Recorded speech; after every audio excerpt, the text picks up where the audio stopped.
Olá, amigos do Esporte e Debate. Com a satisfação renovada de estar com você, estamos aqui na TV Assembleia para destacarmos o esporte.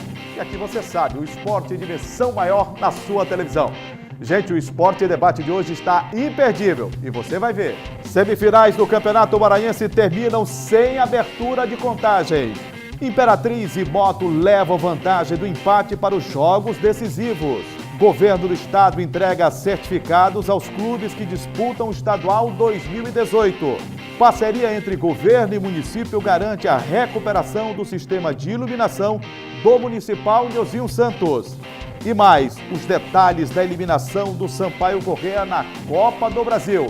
Gente, tudo isso e muito mais você vai ver no Esporte e Debate, que já está no ar. E nós começamos o Esporte e Debate de hoje falando do apoio destinado aos clubes de futebol através do governo do estado com a lei de incentivo ao esporte. O repórter Ronald II, da TV Assembleia, acompanhou a solenidade de entrega dos certificados aos clubes do futebol do Maranhão. 8 que disputam este ano o Campeonato Maranhense de Futebol. O ato reuniu presidentes e representantes de 8 clubes do futebol maranhense no Palácio dos Leões. Na oportunidade, o governador Flávio Dino fez a entrega dos certificados de apoio aos times que disputam o Campeonato Maranhense deste ano. É importante como política pública, como direito, é importante para a saúde, para a segurança pública, para a divulgação de boas campanhas, nesse caso, neste ano, a campanha do Programa Maranhão Solidário. Nós apoiamos com muita convicção o Campeonato Maranhense de Futebol, porque levamos em conta também as milhares de oportunidades que são abertas a jovens atletas, jovens esportistas. Acreditamos, portanto, que o apoio do governo do estado, que se repete ano a ano no nosso governo, é uma política acertada de apoio aos clubes para que eles se dinamizem, se fortaleçam, possam adquirir mais qualidade e com isso a gente fazer com que o esporte maranhense, especialmente o futebol, possa se desenvolver ainda mais. O recurso chega em boa hora, já que o maior problema do futebol maranhense hoje é, sem dúvida, financeiro. A equipe do Motoclube, por exemplo, tem tido dificuldades até mesmo de pagar a sua folha salarial. Uma ajuda importante do governo, com o apoio da SEMAR, né, que vai com certeza, né, amenizar um pouco a crise financeira que todos os clubes atravessam, né? Infelizmente, né, pela grandiosidade até do Moto, né, a crise do Moto está mais exposta, né, mas acho que a realidade de todos os clubes não é fácil para ninguém, né? Eu acho que é uma boa ajuda, né, e precisa agora um pouco da contrapartida da federação e amenizar um pouco os custos de tais para a realização dos jogos em São Luís. Ao todo, foram destinados R$1,5 milhão às equipes. Foram elas: Cordino Esporte Clube, da cidade de Barra do Corda, Sociedade Imperatriz de Desporto, Maranhão Atlético Clube, Motoclube de São Luís, Sampaio Corrêa Futebol Clube, Santa Quitéria Futebol Clube, Bacabal Esporte Clube e São José de Ribamar Esporte Clube. Os presidentes dos clubes destacaram a importância da iniciativa que deve amenizar os problemas financeiros das equipes. Fica o agradecimento de todos os clubes de futebol maranhense ao governo Flávio Dino, né, na pessoa do governador e do secretário de esporte, que mesmo no quadro de dificuldade financeira, né, em decorrência da crise política que nós passamos no Brasil, ele tem um olhar sensível para com o futebol. Tenho certeza que isso não vai resolver os problemas dos clubes, mas quero dizer que desde que o governador Flávio Dino assumiu, 2015, 2016, 2017 e 2018, nós temos contado com o apoio do governo, né? É fundamental, nós sabemos que o esporte não é política pública prioritária, mas o governo Flávio Dino tem tido uma sensibilidade no sentido de apoiar o nosso esporte. Esse recurso vem em boa hora, porque já estamos preparando, como saímos do Campeonato Maranhense, estamos preparando nosso time para a Série D do Campeonato Brasileiro. Então esse recurso vem em boa hora. Eu agradecer muito ao governador Flávio Dino por essa ajuda que está dando aos clubes, principalmente os clubes do interior, que a gente passa mais dificuldade, temos mais dificuldade, todo mundo sabe disso. Então vem em boa hora esse recurso. R$1,5 milhão destinado ao futebol do Maranhão em 2018. Vou falar com o Gregório Dantas, recebê-lo aqui. Tudo bem, Greg? Tudo bem, Jurinho. Ô Greg, é claro que esse recurso chega num momento importante, Sim. Os clubes estão aí com o Pires na mão, a dificuldade financeira. Verdade. Público e renda no campeonato é algo raro, Decepcionante. né? Decepcionante, sob todos os aspectos, a gente tem visto aí essa realidade. Sim. Mas enfim, é um dinheiro que para alguns clubes dá para pagar uma folha no momento de tanto sufoco, né? É verdade, Jurinho. Esse dinheiro vem, vamos dizer assim, para salvar os clubes, né? Principalmente as situações ver o repórter Ronde II falando com o presidente do Moto Clube, Natanael Júnior, né, presidente de exercício do Moto.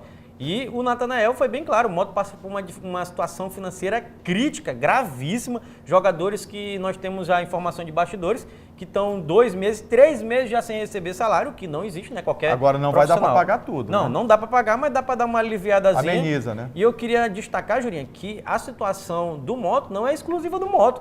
Todos os outros clubes do Maranhão passam por dificuldades financeiras. O Sampaio está em uma situação um pouquinho melhor, porque tem um calendário cheio, tem a disputa de uma Série B, então a receita é maior. Mas tem uma folha bem maior, Sim, gastos bem maiores. exatamente. Né? Mas tem a Série B, tem Copa do Brasil, Copa do Nordeste, que dá para dar uma amenizada aí na folha, porque entra dinheiro, entra receita. Os outros não, a situação é gravíssima. O presidente do Cordino também disse a mesma coisa. Esse dinheiro vem para ajudar, já que a gente a partir do mês de junho começa a Série D do Campeonato Brasileiro, então o vai ter vai que jogar. fazer investimento, tem que manter o time treinando, né? Exatamente. Embora tenha sido eliminado do campeonato, mas tem que manter o time em evidência. Porque né? ele não pode dispensar todo mundo. Como é que esse time vai jogar uma Série D que vai começar se ele dispensar o time No Maranhão, o Atlético Clube também não é diferente a situação. Não. Só que lá eles se reúnem, os dirigentes do Maranhão, eu para sei. pagar a conta, né? No Maranhão tem... Mas isso não é certo Não, também, é errado. né? O futebol é profissional. Exato. No Maranhão tem aquela antiga prática do mecenas, né? Que a gente tenta acabar no futebol brasileiro, mas nunca consegue acabar. O mecenas, que é o dono do dinheiro, que chega e paga o cara que é por fora. O que não dá, porque torna o futebol uma coisa amadora, né? Não é profissional. Porque ele deveria se manter e não consegue se manter. Agora, manter como? Com o público que está dando nos estádios de futebol, Terrível. com uma renda ínfima, né? Exato, terrível. O público do Campeonato Maranhense é muito fraco, muito fraco. Nós temos o quê? Um público maior do Campeonato Maranhense, 4 mil pessoas no jogo?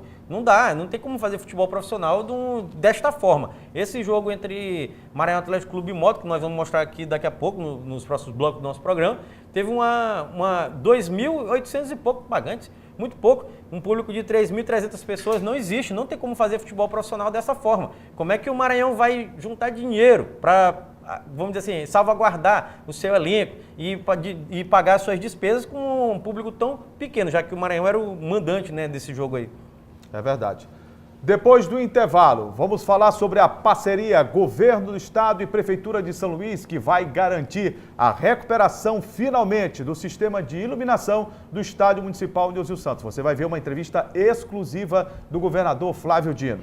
Os detalhes, segura aí, daqui a pouco a gente volta.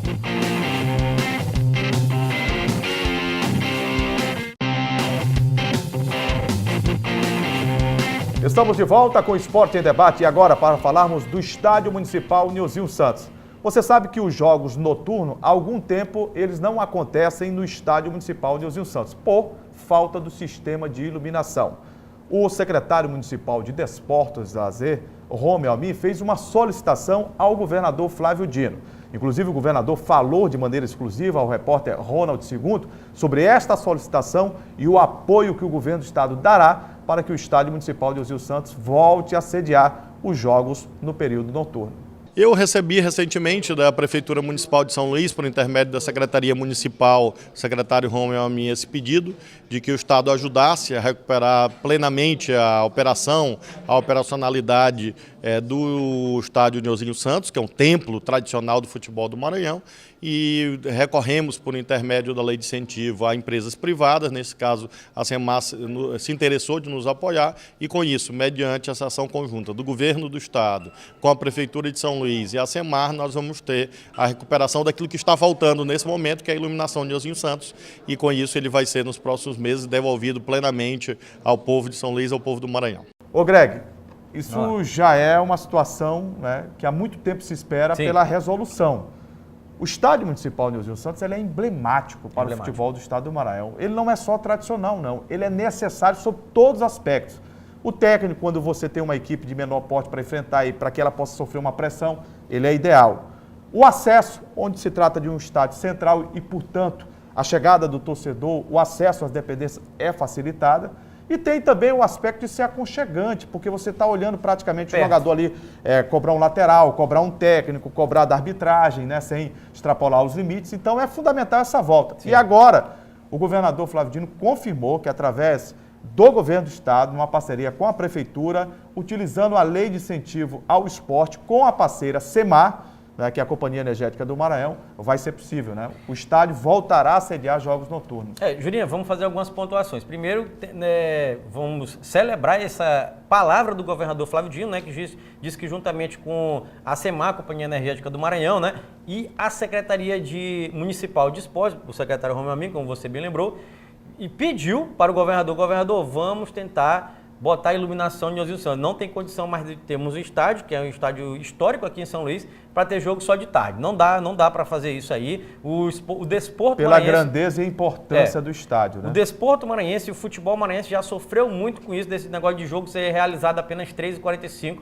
por falta de iluminação do estádio. Esse é o primeiro ponto. O segundo ponto, Jurinha, é lembrar a irresponsabilidade do gestor passado, que era o secretário Júlio França, da pasta lá de esportes aqui do Maranhão, que fez um projeto de São Luís, que fez um projeto de reforma do estádio Nilzinho Santos, contemplou diversas áreas, mas não contemplou o gramado, que é o principal. Esqueceu da iluminação. E esqueceu completamente da iluminação. E olha que ele teve a ousadia, né, Julinha, de dizer que o estádio Nilzinho Santos teria nível FIFA, né? Não, mas ele nem sabe o que é padrão FIFA. Mas ele disse que era padrão FIFA, e isso é um absurdo. O estádio sofreu muito o desporto maranhense, sofreu muito o futebol profissional. E a espera foi longa, né? A espera foi longa, lembrando também que o Nilzinho Santos passou mais de 2 anos fechado.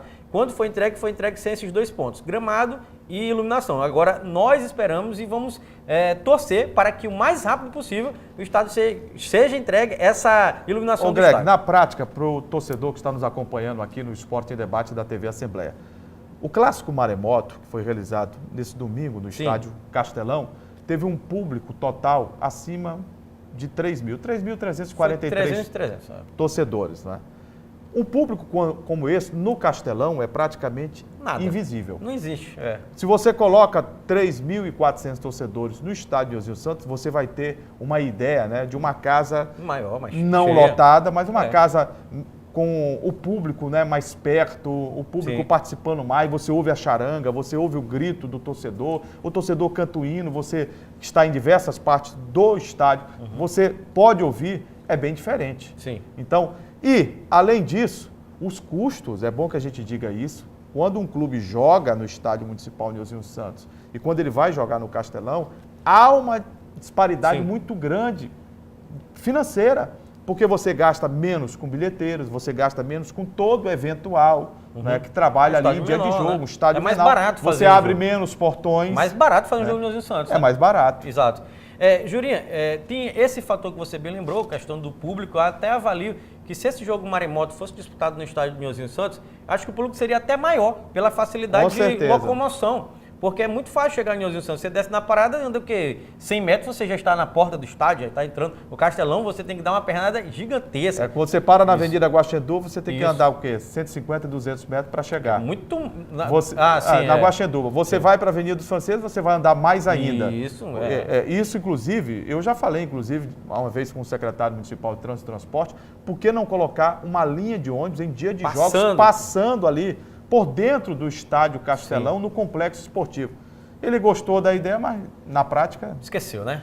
Nunca. Jurinha, esse fator para mim é o principal, né? Do presença de público, que poderia ser muito maior em Nilzinho Santos, principalmente com esses jogos realizados à noite, mas também tem o fator gramado, Jurinha, porque o Castelão, eu queria parabenizar aqui o secretário anterior, o Márcio Jardim, e o atual, o Everton, né? Que estão fazendo um trabalho mantido a qualidade do gramado do Castelão, a drenagem perfeita. A drenagem é uma coisa impressionante. Perfeita. Uma chuva torrencial e minutos depois ali a água escoou. Isso, porque o que já choveu aqui em São Luís, principalmente nesse mês de fevereiro, e o Campeonato Maranhense lá, Copa do Brasil, Copa do Nordeste, e estava tranquilo, né? Tranquilo. Agora eu vou dizer... Mas só para deixar bem claro, e por isso que eu estou dizendo assim, termos jogos no Nilzinho Santos vai dar uma aliviada no Castelão. Esse que é um dos principais problemas. E além disso, a própria programação dos clubes que vão disputar a Série D, a própria Série B do Campeonato Brasileiro, e aí eu falo aqui em São Luís de Sampaio Corrêa e Motoclube, que são os nossos representantes,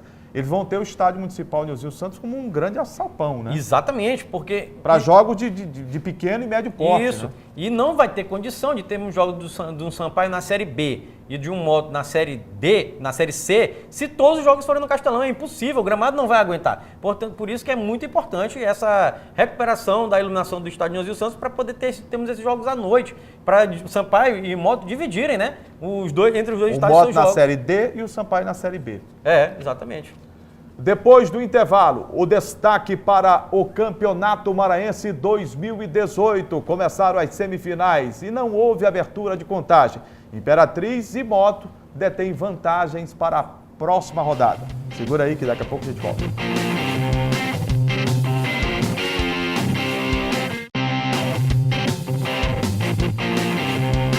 E começamos o bloco do futebol profissional falando de Copa do Brasil.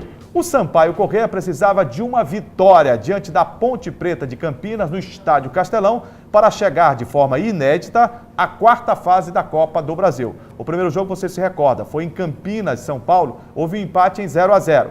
E o tricolor de aço tinha tudo para sair de campo com a vitória. O tempo normal terminou em empate e nas penalidades máximas, o Sampaio não foi feliz.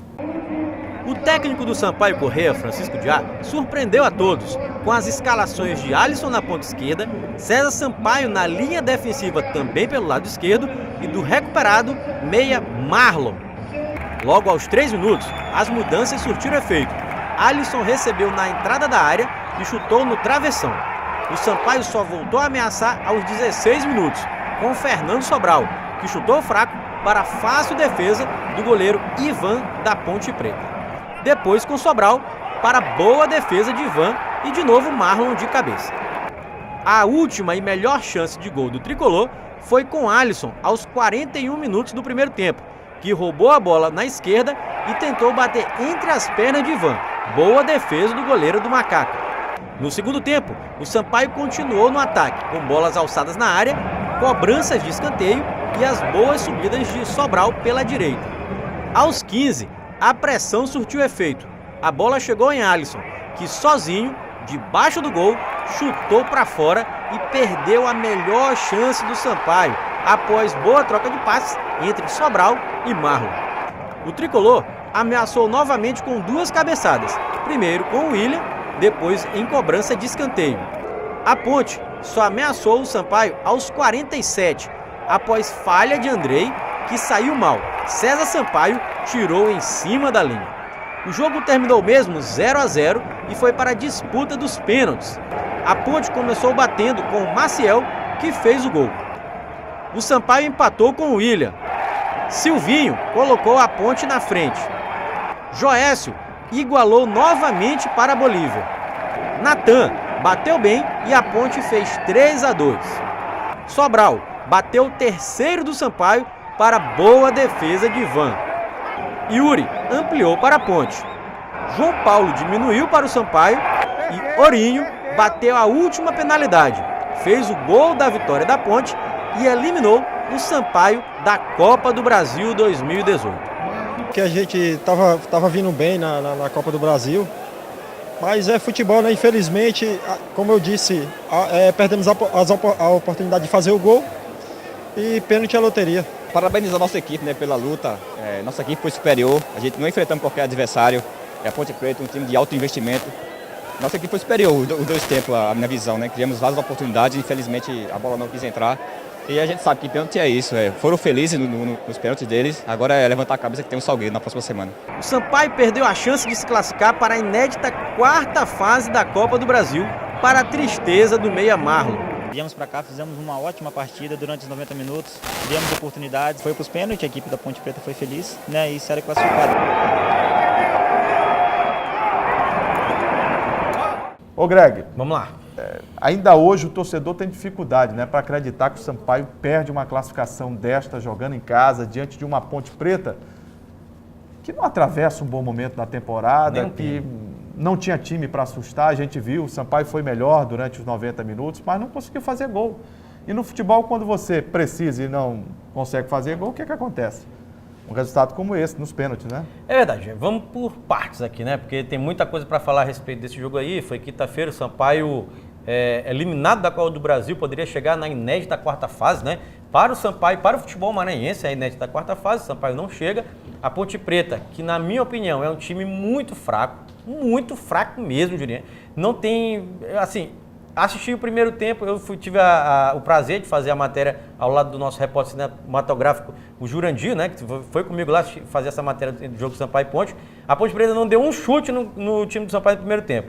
O goleiro Andrei não foi exigido de maneira No segundo tempo, deu um chute naquele final do jogo, naquela pressão, aquela falha do Andrei, né? Depois deu um chute, ele pegou, depois o César Sampaio quando ele saiu no gol, né? Atabalhoado. Foi o único chute da Ponte Preta no segundo tempo. Ou seja, um chute do time da Ponte Preta em 90 minutos. Em 90 minutos o time teve a qualidade técnica para conseguir acertar uma vez o gol do Sampaio, que foi o time da Ponte Preta.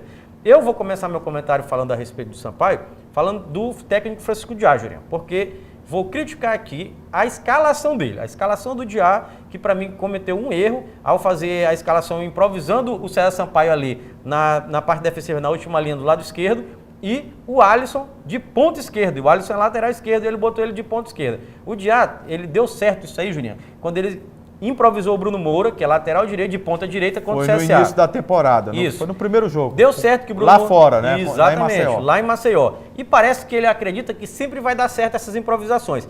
Está totalmente equivocado, porque o Sampaio criou diversas oportunidades, principalmente com o Alisson, e como ele não é atacante, não é ponta... E da maneira que ele perdeu os gols, foi uma coisa impressionante. Perdeu gols incríveis. Principalmente aquele do segundo tempo, isso, né? No começo do jogo já botou uma bola no travessão, logo no comecinho, 2 minutos, botou uma bola no travessão, depois perdeu 2 gols, um no final do primeiro tempo ali pela esquerda, que ele roubou a bola, tentou bater debaixo da perna do goleiro lá, do Ivan, goleiro da Ponte Preta, aliás, bom goleiro, a única coisa que se destaca naquele time, e ele tirou a bola. O Ivan salvou a equipe da Ponte Preta. E no segundo tempo ele perdeu aquele gol incrível, né? A boa jogada do Marlon e Fernando Sobral pela direita. Mas aquele ali até você faria. Qualquer um faria. Até o Gilson aqui faria aquele gol ali. Um gol inacreditável, ele perdeu. E até a torcida do Sampaio chegou a comemorar, né? Porque não gol. Porque não tinha como perder um gol daquele, um gol totalmente escancarado na frente dele, goleiro, 1,5 m. E ele conseguiu chutar para fora. Então eu destaco a péssima atuação do técnico Francisco Diá e também, Jurinha, depois do primeiro tempo, quando a equipe da Ponte Preta não fez nada no primeiro tempo, o Diá, na minha opinião, foi, vamos dizer assim, se acovardou. Eu vou dizer bem claro, se acovardou.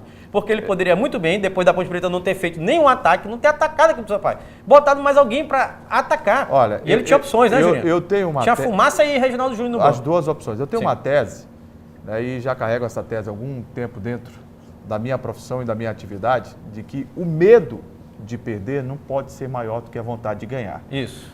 Você joga em casa. Olha as circunstâncias, joga em casa. 12 mil. O maior público do Sampaio no ano. Mais de 12 mil espectadores que atenderam ao chamamento da diretoria e que foi ao estádio. Verdade.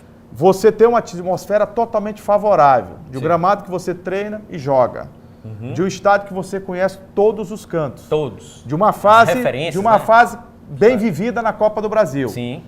Embora não tenha classificado. De um bom resultado lá. De um bom resultado conquistado em Campinas. Isso. Você cria 4 oportunidades, como o Sampaio criou no primeiro tempo, e não as fez. Você vai para o segundo tempo e tem 2 atacantes no banco. Tem 3 volantes em campo. Tem um fazendo um homem improvisado pelo lado esquerdo. Gente, isso é muito natural no futebol. Sim.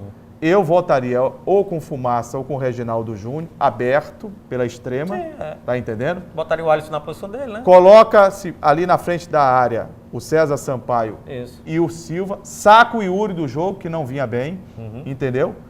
E 10, 15 minutos, o gol não saiu, mesmo tendo colocado mais um atacante, você abre mais um atacante pelo lado do campo, coloca 3 no meio campo, abre 3 atacantes para ganhar o jogo. Tinha que fazer um gol. De qualquer maneira. Verdade. Tá entendendo? Tô. E não vi na área técnica a sapiência do bom treinador, do Sampaio Corrêa, Francisco Diá. Não vi a atitude em querer transformar uma situação de jogo. Não vi nenhum momento ele mudar o panorama tático para que o Sampaio conseguisse chegar. Porque o Marlon jogou meia boca. Muito meia boca. O Marlon fez um esforço muito grande para poder estar em campo e foi até onde suportou. Entrou o João Paulo, não acrescentou. Mas foi muito pouco tempo Tá também, entendendo? né? Não acrescentou. E é uma primeira partida, a gente não pode falar exato. nada de um jogador naquele momento, um momento decisivo. Falta entrosamento, falta ritmo, falta Nunca conhecer o tinha grupo. jogado com o time, Tem né? jogador ali que ele nem sabe o nome dentro do Isso, grupo, tá exatamente. chegando agora. Chegou num dia para jogar no outro, é muito complicado. Mas ele tinha algumas alternativas, o seu Francisco Diá, para fazer e não as fez. Isso. Por isso, acho que ele deixou escapar uma grande oportunidade de vencer o jogo diante de um adversário que jogou da metade do campo para trás. Todo mundo. De um adversário que se fechou. E é muito básico no futebol, o Francisco Dias sabe disso, sabe o que a gente está falando. Quando você tem uma equipe com uma linha de 4 ou 5, como revezou a Ponte Preta na frente, congestiona, quando alguém quer se fechar, se congestiona o meio campo para que essa bola não passe. O que você tem que fazer? Abrir pelas extremas. Abrir o campo. Tá entendendo? Sim, todo mundo... E você marca o meia, marca os atacantes lá na frente, você faz o homem surpreso. O Sampaio precisava de alguém chegar de forma surpreendente na área. Outro erro, e aí grotesco, eu acho, no aspecto tático cometido por ele, você tem um início de temporada no Sampaio como? O Sampaio à procura de um centroavante, enquanto o Sampaio não achava, contratou fulano acabou recebendo uma outra proposta, foi embora, e aí ele colocou o William para jogar como centroavante. Não é que deu certo? O Cidadão fez 9, 10 gols. Aí de uns jogos para cá, de 3, 4 jogos, o que faz o Diá? Coloca o William para voltar a marcação no meio campo e jogar pelos lados. Quando ele vinha jogando como centroavante e vinha resolvendo. Você se lembra do jogo recente contra o Ceará? Lembro. Ele fez o gol como? Jogando como? Centroavante. Centroavante. Recebeu a bola e bateu bonito. Como é que ele fez 9 gols no campeonato? Jogando como? Ali na frente, centralizado. Não foi como homem de lado de Não, campo, não foi como fez. centroavante, fiado. No momento que ele veio para o meio campo para fazer a marcação, você observou que os dois zagueiros adiantaram-se e passaram a jogar o quê? No meio campo, do Sampaio para frente. É verdade, porque ele não estava mais oferecendo perigo ali, então não precisava ficar lá atrás. Mas de repente ele ficou com medo de um contra-ataque. Meu amigo, você precisa ganhar o jogo em casa. Precisava ganhar. Por isso eu disse, o medo de perder Tira a vontade não de ganhar, pode né? ser maior do que a vontade de vencer. Não pode. Não pode. Não pode. Quem jogava em casa era o Sampaio. Exato. A Ponte veio até sem técnico. Sem técnico. Veio interino aí, assumiu o time, sem nada. Jurinha, o Diá, no segundo tempo, faltando 8 minutos, ele tentou reverter a situação, mas não tinha mais tempo de nada, como você falou. 8 minutos para terminar. Aí ele bota o João Paulo no lugar do Marlon, que não tinha condições de jogar o jogo inteiro. E bota o Fumaça. O Fumaça. Mas não dá em 8 minutos para Fumaça fazer fumaça. Não deu mesmo para ele fazer nada e não deu para a equipe do Sampaio. O Sampaio acabou 0-0, ainda sofreu, como eu falei, uma pressão. Perde a classificação, perde o aspecto técnico, que seria inédito para o futebol do Maranhão. Quarta fase da Copa do Brasil, fica para uma próxima oportunidade. E perde R$1.800.000. 1.800.000 reais que seriam de grande, mais grande mesmo ajuda para esses orçamentos. 1.800.000 de cota, porque você teria um jogo pelo sorteio, não dá pra gente saber não dá quem pra é, saber ainda. mas se fosse o São Paulo, você faz mais 100, 200, 300 mil aqui de renda, né? Faz tranquilo. Depois, Jurinha, o jogo foi para os pênaltis, né? Nas penalidades máximas eu vi muita gente, até me decepcionei um pouco com o Diá, quando a equipe de reportagem das rádios, né, dos nossos amigos das rádios, foram lá falar com o Diá nesse período onde estavam escolhendo a ordem, né, dos batedores do Sampaio, e o Diá soltou a pérola, na minha opinião. Não, o pênalti é sorte, vamos deixar na mão de Deus. Não é assim. Isso aí, futebol profissional não é assim mais, a gente sabe que é feito estudo. O pênalti não é loteria. Isso, que é feito estudo. Você estuda o adversário, os batedores, a forma de cair do goleiro, de se adiantar ou não, ele vai mais para a direita ou para a esquerda. Não, isso é análise. E ele falou isso, vamos deixar na mão de Deus. Assim, quando eu ouvi isso, eu não estou acreditando que ele falou isso, mas ele falou. Na minha opinião, o Sampaio bateu bem os pênaltis. O Fernando Sobral, que perdeu o pênalti, Jurinha. Pra mim ele não bateu, o Fernando Sobral não. Não, vou dizer aqui. Ele telegrafou. Não, eu vou dizer aqui. O Fernando Sobral, que bateu o pênalti e telegrafou mesmo, ele avisou onde ele ia bater o pênalti, o goleiro fez, pra mim ele fez a defesa, porque ele se esticou todinho, fez a defesa, mas o Fernando Sobral, na minha opinião, foi um dos destaques do Sampaio em campo. Jogou bola. Foi um destaque do Sampaio em campo. É verdade. Tem muita gente querendo crucificar o Fernando Sobral, o torcedor. E perder pênalti, os grandes jogadores do futebol mundial já perderam. Né? Todo mundo perdeu. O Zico perdeu, o Zidane perdeu, rapaz. Então perde mesmo, rapaz, acontece. E o Sampaio foi eliminado, como o Jurinha disse, tem esse prejuízo orçamentário gigantesco de 1.800.000. E agora concentrar as forças na Copa do Nordeste, porque joga nesta terça-feira, 19 horas, contra o Salgueiro. Se vencer o jogo, o Sampaio estará classificado. Lá no Sertão, E até mesmo dependendo de um resultado fora dessa partida, entre CSA né, e Ceará, o Sampaio poderá chegar. Se o Ceará ganhar. Se o Ceará ganhar, o Sampaio não poderá mais ser alcançado pelo CSA. Exatamente. Estará classificado também, o que será inédito. O Sampaio agora direciona todas as forças para a Copa do Nordeste. E bom lembrar também, Julinha, que dia 14 de abril começa a Série B do Campeonato Brasileiro. E o Sampaio tem que se preparar para isso. Nós temos a informação. A diretoria, o presidente Sérgio Frota está contratando de 8 a 10 jogadores para chegar e reforçar o time. Vamos ver a qualidade também desses jogadores. Precisa.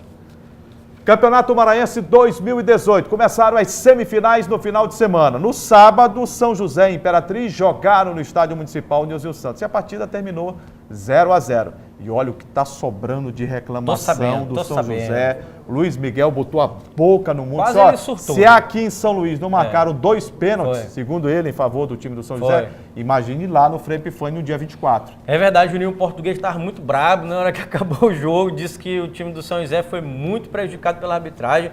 E o Imperatriz, consequentemente, teria sido beneficiado, mas as informações que temos é que o juiz que apitou a partida foi muito mal. O árbitro foi muito mal no jogo, prejudicou mesmo. A galera tá todo mundo comentando, né, diretor, torcedor, crônica esportiva, nossos amigos, redes sociais a reclamação é enorme. É que a equipe do São José foi muito prejudicada e é uma equipe que está no nível assim de superação enorme.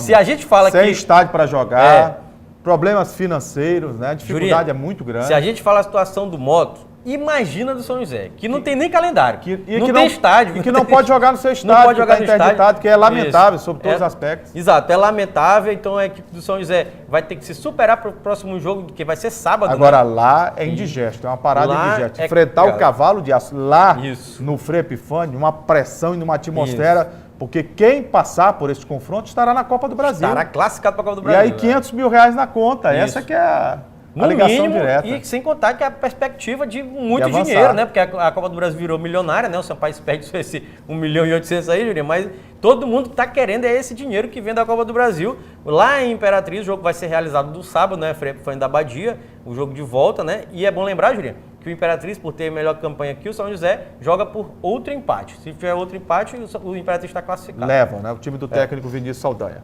Em São Luís, no Estádio Castelão, aconteceu o clássico Maremoto. Moto e Maranhão não passaram do empate sem abertura de contagem no Castelão. 2.897 torcedores pagaram para assistir a primeira partida da semifinal do Campeonato Maranhense entre Moto e Maranhão. E as duas equipes apresentaram pouco e ficaram no 0-0. Apesar de não ter sido um grande espetáculo, no final o empate foi melhor para o Moto. O time mantém a vantagem de jogar por 2 resultados iguais. E na próxima partida, o rubro-negro pode chegar à final do campeonato estadual com um novo empate. Logo no início da partida, veio a chuva. E com o gramado pesado, ficou mais difícil ainda as boas jogadas. O primeiro lance de perigo foi do MAC. Eloy cabeceou para baixo e Rodrigo Ramos se esticou para fazer a defesa. O grande lance da partida veio no segundo tempo com Jailson. Ele deu um drible desconcertante por entre as pernas do zagueiro maquiano e de frente para o gol chutou forte, mas Fábio fez ótima defesa. É um jogo de 180 minutos, então o primeiro jogo eles saíram na vantagem, né, que tem 2 resultados iguais, mas agora a dedicação agora é durante a semana para a gente trabalhar bastante, que agora é um jogo decisivo, é um jogo de final e na quinta-feira eu não sei que dia que vai ser o jogo. A gente está preparado para enfrentar e a busca da classificação para chegar nessa final. Jailson continuou dando trabalho para a zaga atleticana. Em outro lance, Rafael Santos quase marca nesse chute forte e Fábio fez outra boa defesa.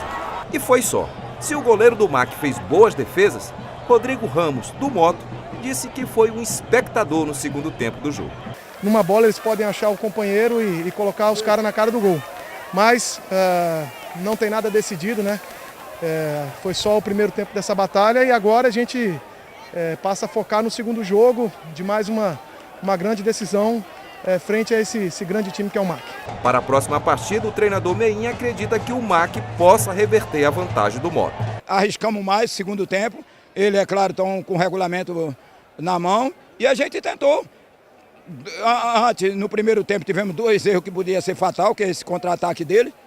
Eliminamos, graças a Deus que o segundo tempo não aconteceu. Então, vamos partir por 90 minutos. A reportagem foi do Joelson Braga, né? Sim. E 0-0, olha, mas foi um jogo tecnicamente... Sofrível. Sofrível, né? Sofrível. O Foi Maranhão sofrível. até que no primeiro tempo teve algumas boas oportunidades, não fez, mas no segundo tempo foi todo do Moto, que criou e desperdiçou. Aliás, a gente fala desperdiçou, mas o goleiro do Maranhão... Foi.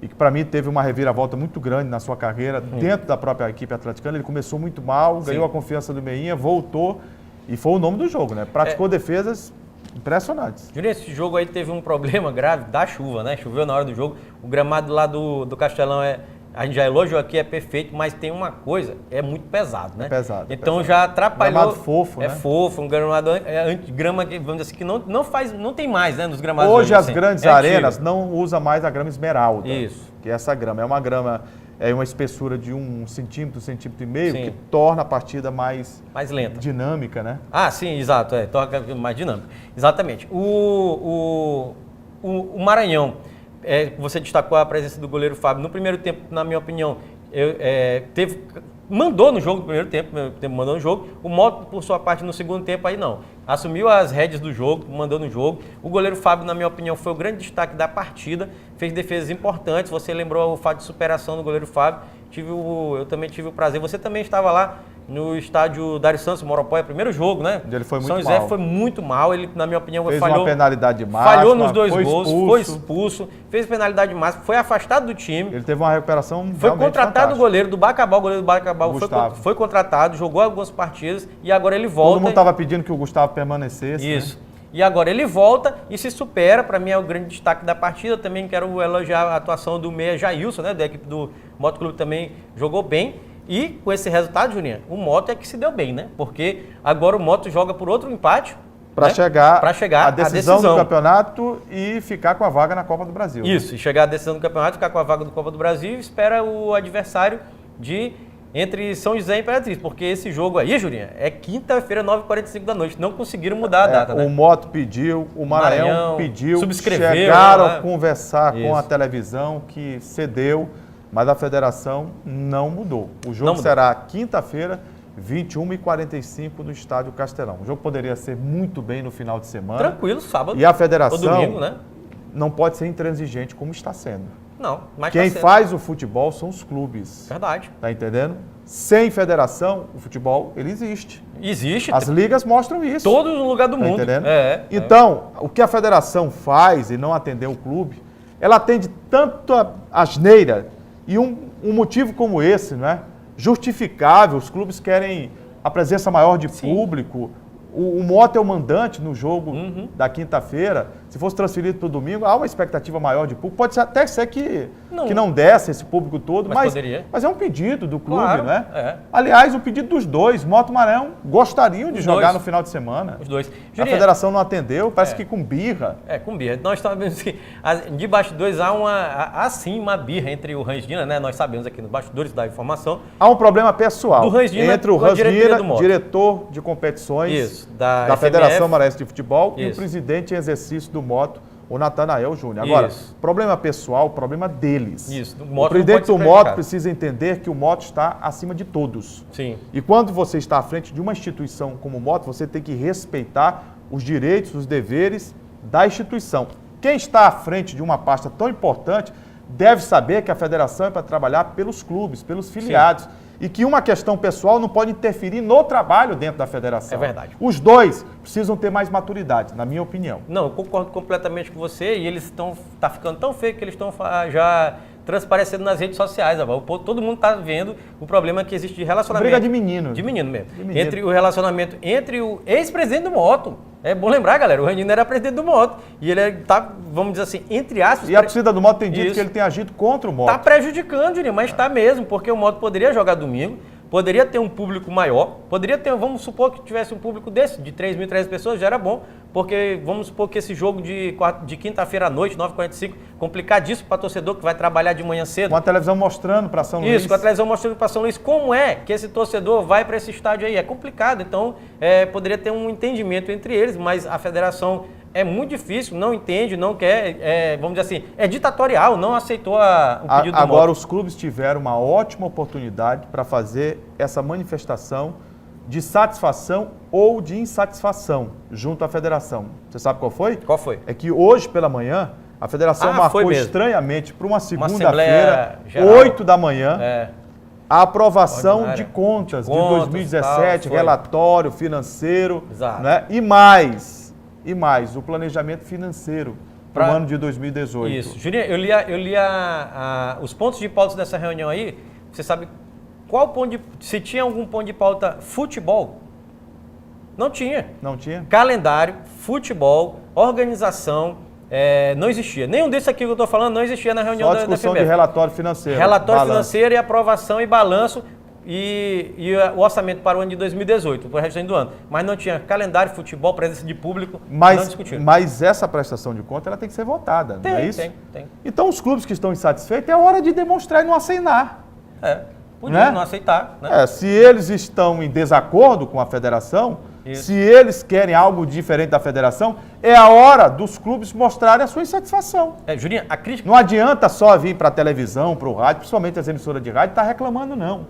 Essa é a hora de cada dirigente de clube falar tete a tete com o presidente da federação, com o Randina, que deve estar lá, com toda a diretoria e dizer, nós não gostamos disso, o campeonato foi mal organizado, o campeonato foi mal feito, não houve isonomia, clube jogando 4 partidas em casa, o outro jogando 3, né? O clube jogando 4 fora para jogar 3 em casa. Situação complicada, um campeonato só com fase ida.